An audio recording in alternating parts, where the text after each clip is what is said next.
chers amis, j'ai des nouvelles à vous apprendre. Ce soir, je me suis dit, je vais passer en moto à mon garage. Il était 6h moins 20, mon garage ferme à 18h. Et demain, il est fermé. Donc, je passe et je vois que mon kangou n'est plus à l'endroit où il était stationné. Alors, je me suis dit, c'est bon signe, je m'arrête et je vais aller voir mon garagiste. Donc, il était en train de discuter avec deux amis à lui. Et puis, je lui dis, bonjour. J'ai dit, alors, mon kangou, vous l'avez réparé? Il me dit, non, non, pas encore. Il m'a dit, il y a un petit souci. J'ai dit, ah bon? Il me dit, oui, il faut tout le vider à l'intérieur, l'arrière. J'ai dit, vous plaisantez. J'ai dit, c'est pas possible. J'ai dit, non, vous rigolez. Alors, j'ai tenu l'épaule comme ça, allez, vous déconnez. Et il me dit, non, non. Après, il a toujours un petit sourire en coin, et puis il est souvent comme ça, donc j'y croyais pas trop. Et il me dit, c'est la pompe à gasoil, et en fait, elle se trouve sous le plancher. Et le plancher, il est sous toutes mes affaires, à l'arrière du kangou. Donc, j'ai dit, écoutez, est-ce que vous avez de la place dans le garage pour stocker? Moi, je veux bien démonter, et puis on stocke chez vous. Il me dit, non, j'ai pas de place. Puis c'est un garage, quoi. Il y a du cambouis et des pneus et tout ce qu'on veut, quoi. Alors, il me dit, bon, j'ai un utilitaire, mais il est plein craqué de cochonneries. Il faut que j'aille à la déchetterie, il faut que j'aille le vider.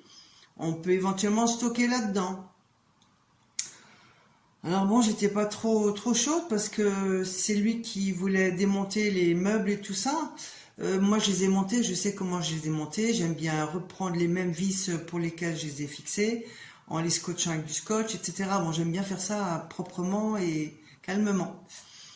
Alors, puis en plus, il y a la vaisselle à sortir, il y a tous les ingrédients, tout ce qui est nourriture et tout ça. J'ai des choses sèches, mais j'ai plein de choses à garder et à stocker.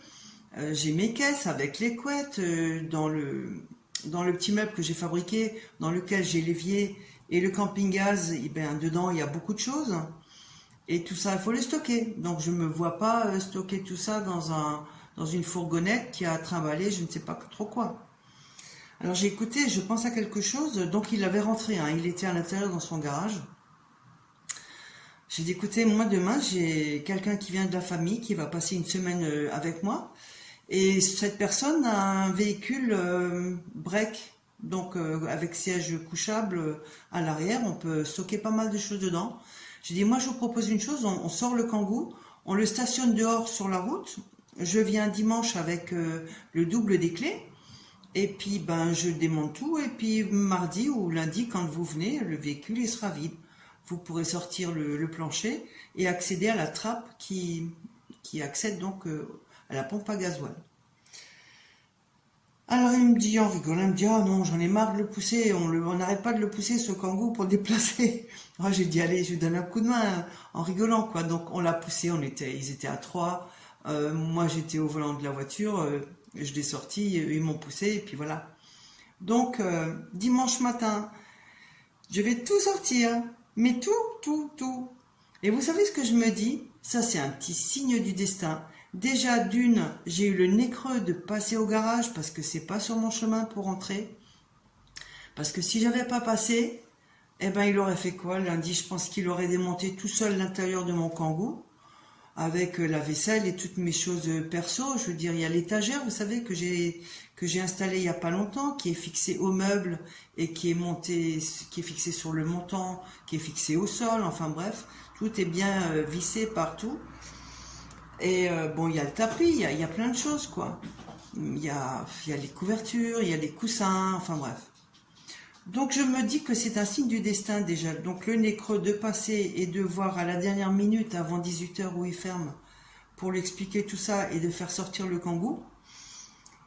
Et puis moi qui disais que je voulais pas changer le véhicule, parce que le kangou, c'est vrai que je l'aime beaucoup, mais c'est vrai que je le trouve un petit peu petit, j'aimerais un petit peu plus grand, parce que j'y passe beaucoup de temps. Et je disais que je voulais pas réaménager un nouveau véhicule, que ça me faisait trop de travail. Mais là, j'ai pas le choix. Là, il faut que je le démonte, il faut que je sorte tout, il faut que je réinstalle tout.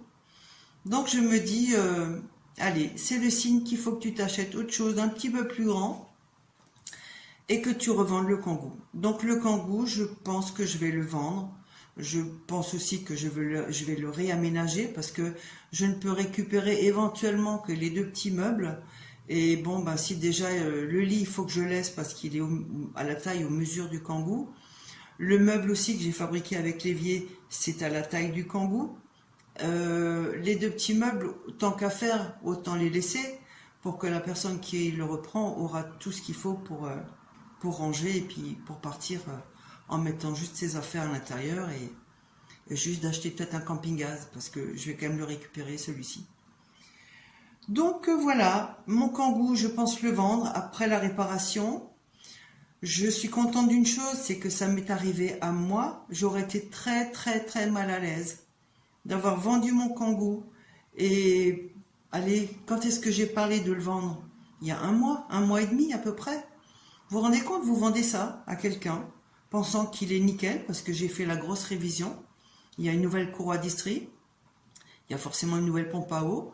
Elle a eu tous les filtres de changer, gasoil, filtre à air, filtre à huile, etc. Vidange, même j'ai demandé à faire changer le liquide des freins, le liquide, parce que ça n'avait pas été fait depuis un moment. Et donc, grosse révision et patapouf, la pompe à gasoil qui lâche. Non, c'est pas possible. Surtout que c'est un truc qui va coûter entre 700 et 1000 euros à peu près. Donc voilà, je vais faire réparer et après, ben, je vais écouter le signe du destin et je vais aller me chercher un expert ou autre chose. Je vais voir.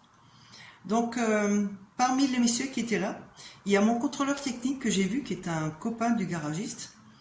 Et il me dit, écoutez, moi j'ai un garage que je connais, de qui j'ai souvent des véhicules qui viennent pour les contrôles techniques. Et franchement, ce sont des véhicules propres que je reçois, propres au sens figuré, au sens moteur. Hein. Et il a dit, c'est un gars qui a un garage qui revend des occasions en utilitaire à Hildbolsheim. Et en fait, il les importe du Danemark. Et il a dit, ce sont des véhicules nickel. Donc je vais aller voir ce garage que je ne connaissais pas. Peut-être que je vais y trouver un expert ou quelque chose qui me convient. Et donc voilà, les choses vont probablement changer les prochains temps. Et donc je pense que j'annonce que je vends mon Kangoo tout équipé. Le prix, allez, je pense, je vais quand même récupérer un petit peu le travail que j'ai fait et puis les aménagements. Hein, parce que là, vous partez avec, vous mettez vos affaires perso et c'est parti pour les vacances. Donc je pense que je vais le vendre aux alentours de 10 000 euros. Il a 145 000 km, toutes les révisions sont faites. Voilà, et puis il est nickel chrome là maintenant. Les pneus sont impeccables, tout est impeccable. Voilà. Donc il a aussi comment vous dire, le GPS. Enfin bref, on verra tout ça avec la personne qui est intéressée. Donc je vous dis donc à très vite. Et puis, ben, dimanche matin, c'est démontage, remontage après, quand je l'aurai garanti, réparé, etc. Alors, je vous dis à très bientôt. Et puis, bonne soirée à tous et bon week-end. Je vous embrasse. Au revoir.